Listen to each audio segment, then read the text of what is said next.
Hi, ഔറംഗാബാദിലാണ്. Ellora cave ടെമ്പിൾസൊക്കെ കണ്ടു കഴിഞ്ഞിട്ട് ഞങ്ങളിപ്പോൾ ഹുൽദാബാദ് എന്ന് പറഞ്ഞൊരു സ്ഥലത്ത് വന്ന് ഉച്ചഭക്ഷണം കഴിച്ച് നിൽക്കുകയാണ്. കഴിഞ്ഞ വീഡിയോയിൽ ഔറംഗാബാദിലെ വളരെ പ്രശസ്തമായിട്ടുള്ള എല്ലോറ കേവ് ടെമ്പിൾസിൻ്റെ ഒക്കെ വിശേഷങ്ങൾ അടങ്ങിയ വീഡിയോ ഉണ്ട്. അത് കാണാത്തവരുണ്ടെങ്കിൽ കണ്ട ശേഷം ഈ വീഡിയോ കൂടി കാണുക. ഇപ്പോൾ ഞങ്ങളിപ്പോൾ പോകുന്നത് ഈ ഔറംഗാബാദിൽ നിന്ന് എല്ലോറ കേവ് ടെമ്പിൾസിലേക്ക് പോണ വഴിയുള്ള വളരെ പ്രശസ്തമായിട്ടുള്ള മുഗൾ ചക്രവർത്തി ഔറംഗസേബിൻ്റെ ശവകുടീരമാണ്. ഹുൽദാബാദ് എന്നാണ് ഈ സ്ഥലത്തിൻ്റെ പേര്. പോകുന്ന വഴി തന്നെയാണ്, ഷെയർ ടാക്സിയൊക്കെ ഇഷ്ടം പോലെ ഉണ്ട്. അപ്പോൾ അത് കണ്ട ശേഷം നേരെ മുഹമ്മദ് ബിൻ തുഗ്ലക്കിൻ്റെ ദൗലത്താബാദ് കോട്ട, അതിനുശേഷം ബീബി കാ മക്ബറയാണ് ഈ വീഡിയോയിലുണ്ടാവുക. ചാനൽ ആദ്യമായിട്ടാണ് കാണുന്നതെങ്കിൽ ചാനൽ സബ്സ്ക്രൈബ് ചെയ്യാൻ മറക്കരുതെന്ന് ഓർമ്മപ്പെടുത്തുകയാണ്. വീഡിയോ ഇഷ്ടപ്പെട്ടാൽ ലൈക്ക് ചെയ്യുകയും ഒപ്പം ഷെയർ ചെയ്ത് മറ്റുള്ള സുഹൃത്തുക്കളിൽ എത്തിക്കണം എന്നുകൂടി അറിയിക്കുകയാണ്. അപ്പോൾ ഔറംഗാബാദിലെ മറ്റുള്ള കാഴ്ചകൾ നമുക്കിന്ന് കാണാം. ഞങ്ങളിപ്പോൾ നടക്കുന്ന ഈ ഹുൽദാബാദ് എന്ന് പറഞ്ഞ നഗരം പഴയ കാലത്ത് വലിയൊരു സിറ്റിയൊക്കെ ആയിരുന്നു. പല ഭാഗത്തും ഇങ്ങനെ പോകുന്ന വഴിക്ക് കോട്ടമതിലൊക്കെ കാണാം. ഈ കോട്ടയുടെ നടുവിലായിട്ട് കണ്ടോ, ഈ ഒരു ഭാഗത്തായിട്ട് എനിക്ക് തോന്നുന്നത് പഴയ വാച്ച് ടവറോ അങ്ങനെ എന്തൊരു സെറ്റപ്പ് ആയിരുന്നിരിക്കണം. നേരെ പുറകുവശത്തായിട്ട് കോട്ടമതിലൊക്കെ കാണാം. അപ്പോൾ നേരെ മുമ്പോട്ട് നടക്കുകയാണ്. കുറച്ചും കൂടി മുമ്പോട്ട് പോകുമ്പോഴാണ് ഔറംഗസേബിൻ്റെ ശവകുടീരമുള്ളത്. ഞങ്ങൾ നടന്ന് ഔറംഗസേബിൻ്റെ ദർഗയുടെ മുമ്പിലെത്തുമ്പോൾ പഴയ കോട്ടഭാഗങ്ങളൊക്കെ കാണാം. ഗംഭീരൊരു സംഭവമായിരുന്നു കേട്ടോ അത്. ഇവിടെയാണ് ഔറംഗസേബിൻ്റെ മക്ബറ ഉള്ളത്. നമ്മുടെ അക്ബറിൻ്റെ ശവകുടീരോ ഹുമയൂണിൻ്റെ ശവകുടീരോ ഒക്കെ കാണുന്നത് പോലെയല്ല, ഇതൊരു ചെറിയൊരു നിർമ്മിതിയാണ്. നമുക്കൊന്ന് പോയി നോക്കാം. ഇതാണ് ഔറംഗസേബിൻ്റെ ശവകുടീരത്തിലേക്കുള്ള വഴി.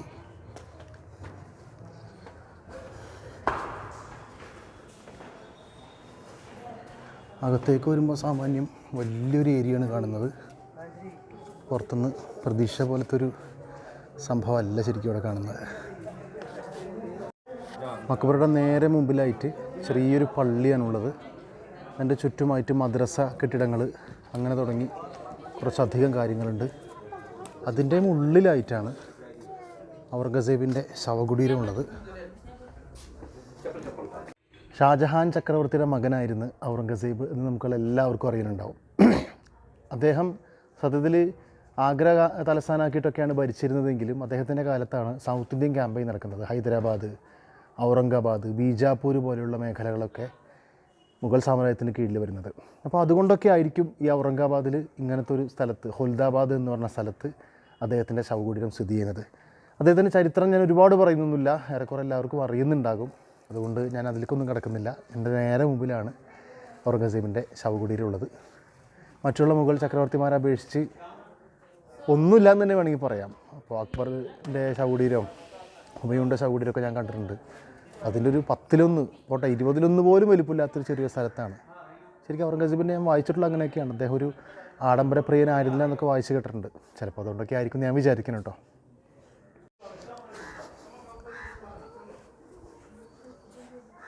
शहंशाह औरंगजेब बादशाह का कब्र है ये जी. इनका विल था कि मेरी कब्र यानी समाधि. ഔറംഗസേബ് മരിക്കുന്ന സമയത്ത് പറഞ്ഞിരുന്നു, മറ്റുള്ള അദ്ദേഹത്തിൻ്റെ പിതാമഹന്മാരുടേതുപോലെ വലിയ കുംഭയൊന്നും ആയിട്ട് വലിയൊരു ഇതൊന്നും പണിയരുത്, ഒരു ഓപ്പൺ സ്പേസ് ആയിരിക്കണമെന്ന് ഔറംഗസേബ് പറഞ്ഞിട്ടുണ്ടായിരുന്നത് കൊണ്ടാണ് ഇത്തരത്തിലൊരു ശവകുടീരം ഉണ്ടാക്കിയിട്ടുള്ളത്. സാധാരണ ഓരോ രാജാക്കന്മാരുടെ ശവകുടീരം നമ്മൾ കണ്ടിട്ടുണ്ടാവില്ല, അതൊരു ബൃഹത് നിർമ്മിതി തന്നെയായിരിക്കും. ഇത് പക്ഷേ അങ്ങനെയൊന്നുമല്ല, സാധാരണ ഒരു സംഭവമാണ്, ചെറിയൊരു സംഗതിയാണ്. ഏകദേശം ഒരു 50 വർഷം ഇന്ത്യ മഹാരാജ്യം ഭരിച്ചിരുന്ന അതിപ്രതാപിയായിരുന്ന ഒരുപാട് ചരിത്രങ്ങളുള്ള ഔറംഗസേബിൻ്റെ ശവകുടീരാണിത്. ശരിക്കും ഇതൊരു മാതൃകയാണ് മറ്റുള്ള എല്ലാ രാജാക്കന്മാർക്കും. ഔറംഗസേബിൻ്റെ കൊച്ചു ശവകുടീരത്തിൽ നിന്ന് പുറത്തേക്ക് ഇറങ്ങുകയാണ്. ഇതിൻ്റെ പുറത്തേക്ക് ഇറങ്ങുമ്പോൾ ഞാൻ നേരത്തെ കാണിച്ചിരുന്ന ആ പള്ളി, ആ മദ്രസ ഭാഗങ്ങളൊക്കെയാണ്. പുറമേ നിന്ന് കാണുന്ന പോലെയല്ല കേട്ടോ. പുറമേ നിന്ന് കാണുമ്പോൾ ചെറിയൊരു ഗേറ്റ് മാത്രമേ ഉള്ളൂ. അതൊക്കെ വരുമ്പോൾ അത്യാവശ്യം നല്ലൊരു പള്ളിയും കാര്യങ്ങളൊക്കെ ആയിട്ട് അതിൻ്റെ സൈഡിലാണ്, ചെറിയൊരു സ്ഥലത്താണ് അദ്ദേഹത്തിൻ്റെ ശവകുടീരം സ്ഥിതി ചെയ്യുന്നത്. ശരിക്കും സുൽത്താന്മാർ അത് ഒരുപാട് വർഷം ഭരിച്ചിരുന്ന വേറെ സുൽത്താൻ ഉണ്ടായിരുന്നതാണ്. പുള്ളിയുടെ അദ്ദേഹം തന്നെ പറഞ്ഞാണ് ഇത്രയും മതി എന്ന്. അത്ഭുതം തോന്നണം ഇതിലാവട്ടെ. അപ്പോൾ അടുത്ത കാഴ്ചയിലേക്ക് പോവുകയാണ്. ഇനി അടുത്തതായിട്ട് നേരെ ദൗലത്താബാദ് ഫോർട്ടിലേക്കാണ് പോകുന്നത്. അതിന് ശേഷമാണ് ഔറംഗാബാദ് ടൗണിലേക്ക് പോകാൻ വിചാരിക്കുന്നത്.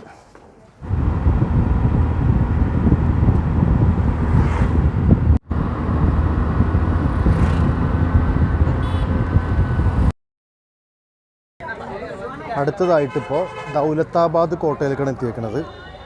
ഔറംഗാബാദിലുള്ള വലിയൊരു അട്രാക്ഷൻ തന്നെയാണ് ദൗലത്താബാദ് ഫോർട്ട്. ഇത് ഫേമസ് ആവുന്നത് എന്താണെന്ന് വെച്ചാൽ മുമ്പ് തുഗ്ലക്ക് പരിഷ്കാരം എന്നൊക്കെ ഒരുപാട് കേട്ടിട്ടുണ്ടാവുമല്ലോ. അങ്ങനെയുള്ള മുഹമ്മദ് ബിൻ തുഗ്ലക്ക് ഡൽഹിയിൽ നിന്ന് തലസ്ഥാനം മാറ്റി ഈ ദൗലത്താബാദിലേക്ക്, ദേവഗിരി എന്നറിയപ്പെട്ടിരുന്ന ഈ ദൗലത്താബാദിലേക്കാണ് തലസ്ഥാനം മാറ്റുകയൊക്കെ ചെയ്തത്. അപ്പം അങ്ങനെയൊക്കെയാണ് ദൗലത്താബാദ് കോട്ട പ്രസിദ്ധമാകുന്നത്. ഇവിടുത്തെ കാഴ്ച അതിഗംഭീരമാണെന്ന് ഇങ്ങനെ വായിച്ചു കേട്ടിട്ടുണ്ട്. ആദ്യകാലത്ത് ഇത് മഹാരാഷ്ട്രയിലെ യാദവ രാജാക്കന്മാരുടെ തലസ്ഥാനമായിരുന്നു. പിന്നീടാണ് ഡൽഹി സുൽത്താൻമാർ ഇത് പിടിച്ചടക്കുന്നതും പിന്നെ മുഹമ്മദ് ബിൻ തുഗ്ലക്കിൻ്റെ തലസ്ഥാനമാറ്റമൊക്കെ ആയിട്ട് ഭയങ്കര വിവാദമൊക്കെ ആവുന്നത്. അതിനുശേഷമാണ് അഹമ്മദ്നഗർ സുൽത്താൻമാരുടെ ഒരു സെക്കൻഡറി ക്യാപിറ്റലായിട്ട് മാറുകയാണ് ഈ ചെയ്തത്. ഇന്ന് ഈ കാണുന്ന കോട്ടയുടെ ഭാഗം ഏകദേശം 1600-ലാണ് പണി പൂർത്തിയാക്കിയിട്ടുള്ളത്. സാമാന്യം ഒരു കോട്ടയിൽ ചെന്ന് കാണുമ്പോൾ പോലെയുള്ള കരിങ്കല്ലിൻ്റെ വലിയ മതിലുകളാണ് ആദ്യം കാണുന്നത്. പീരങ്കികൾ ഒക്കെ കാണുന്നുണ്ട്. ഇതിൻ്റെ മുകൾ വശത്തുമുള്ള വ്യൂ അടിപൊളിയാണെന്ന് പറഞ്ഞ് വായിച്ചിട്ടുണ്ട് ഞാൻ. ഇങ്ങനെ അങ്ങോട്ട് പോയി നോക്കാം.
ദൗലത്താബാദ് ഫോർട്ട് വിചാരിച്ചതിനേക്കാൾ വളരെ വലിയൊരു കോട്ടയാണ് കേട്ടോ.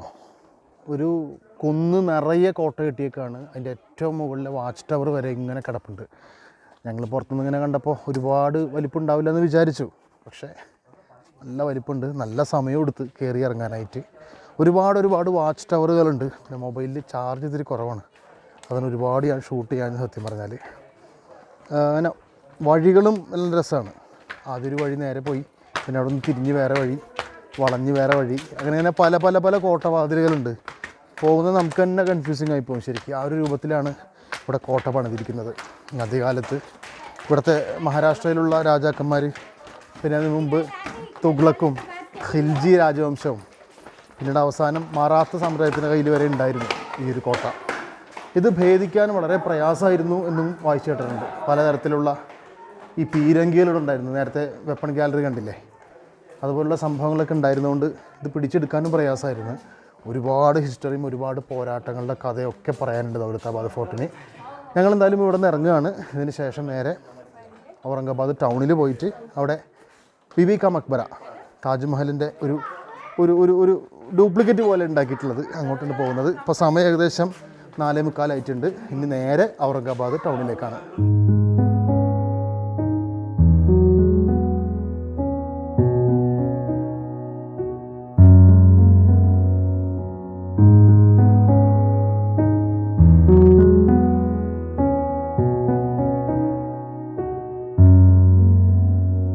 ഞങ്ങളിപ്പോൾ ഔറംഗാബാദിലെ ഏറ്റവും പ്രധാനപ്പെട്ട അട്രാക്ഷനിലൊന്നായിട്ടുള്ള ബീബി കാ മക്ബറിലെത്തിയേക്കാണ്. ബീബി കാ മക്ബറ എന്ന് പറയുന്നത് നമ്മുടെ താജ്മഹലിൻ്റെ ഒരു കോപ്പിയാണ് ശരിക്കും. ഔറംഗസേബിൻ്റെ മകനായിട്ടുള്ള അസം ഷായാണ് ഈ ബീബി കാ മക്ബർ ഉണ്ടാക്കിയിട്ടുള്ളത്. അദ്ദേഹത്തിൻ്റെ ഉമ്മയും ഔറംഗസേബിൻ്റെ പത്നിയായിട്ടുള്ള റബിയ ഉൽ ദുറാനി, അവരുടെ മെമ്മറിക്ക് വേണ്ടിയാണ് ഇത് ഉണ്ടാക്കിയിട്ടുള്ളത്. നേരെ മുമ്പിൽ വലിയൊരു ഗേറ്റ് ഉണ്ട്. അതിന് ശേഷമാണ് ബീബി കാ മക്ബറ വരുന്നത്. താജ്മഹലിനേക്കാൾ കുറച്ച് വലിപ്പം കുറവും ആ ഒരു മാർബിളിൻ്റെ ഒരു ഗാംഭീര്യമൊന്നുമില്ല എന്നേ ഉള്ളൂ. ഏകദേശം സെയിം വലിപ്പമാണ്.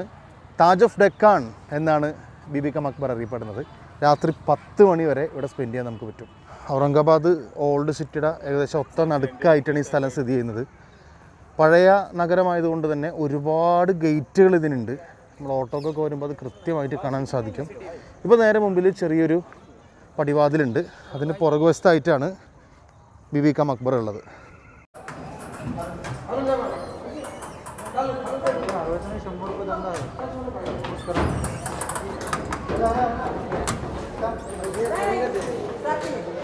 ടിക്കറ്റ് കൗണ്ടർ കടന്ന് നേരെ മുമ്പിലേക്ക് എത്തുമ്പോഴാണ് ബീബി കാ മക്ബറ. താജ്മഹലിൻ്റെ ഏകദേശം അതേ രൂപമൊക്കെ തന്നെയാണ്. താഴെ ചെറിയൊരു തറ കാണുന്നുണ്ട്. അതിൻ്റെ മുകളിലായിട്ടാണ് ബീബി കാ മക്ബറ ഉള്ളത്. ഏകദേശം താജ്മഹലിൻ്റെ പോലെ ഉണ്ട്. ആ സെൻറ്റർ പോർഷൻ ഒരു ഇച്ചിരി വലിപ്പക്കുറവുണ്ടെന്നേ ഉള്ളൂ. സത്യം പറഞ്ഞാൽ ആ മിനാരമൊക്കെ ഏകദേശം താജ്മഹലിൻ്റെ പോലെ തന്നെയാണ്.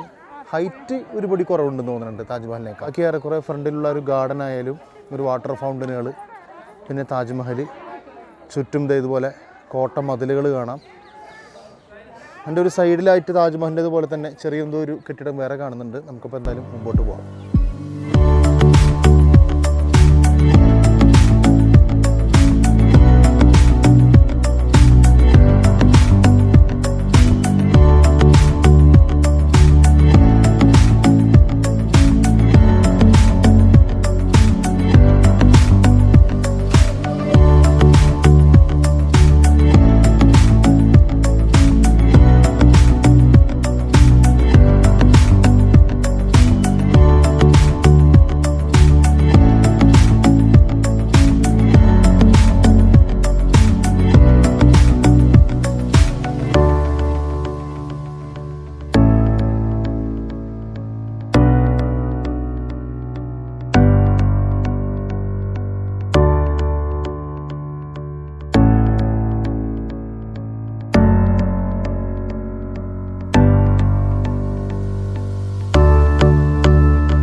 ബീബി കാ മക്ബറയ്ക്ക് താജ്മഹലിൻ്റെ ഏകദേശം അതേ രൂപം തന്നെയാണ്. പക്ഷേ ആ മാർബിൾ കൊണ്ടല്ല ഉണ്ടാക്കിയേക്കണത്. ഒരു താജ്മഹൽ ചെല്ലുമ്പോൾ ഒരു വെളുത്ത മാർബിളിൻ്റെ ഒരു ഭംഗിയുണ്ട് ശരിക്കും. ആ മിനാരുണ്ട്, അത് ഏകദേശം മാർബിൾ കൊണ്ട് തന്നെയാണെന്ന് എനിക്ക് തോന്നിയത്. ബാക്കി ഭാഗം ഒരു മാർബിൾ അല്ലാത്തതിൻ്റെ ഒരു ഭംഗിക്കുറവുണ്ടെന്നേ ഉള്ളൂ. സാധാ കല്ല് വെച്ചുണ്ടാക്കിയിട്ട് അത് പ്ലാസ്റ്റർ ചെയ്തേക്കണത്.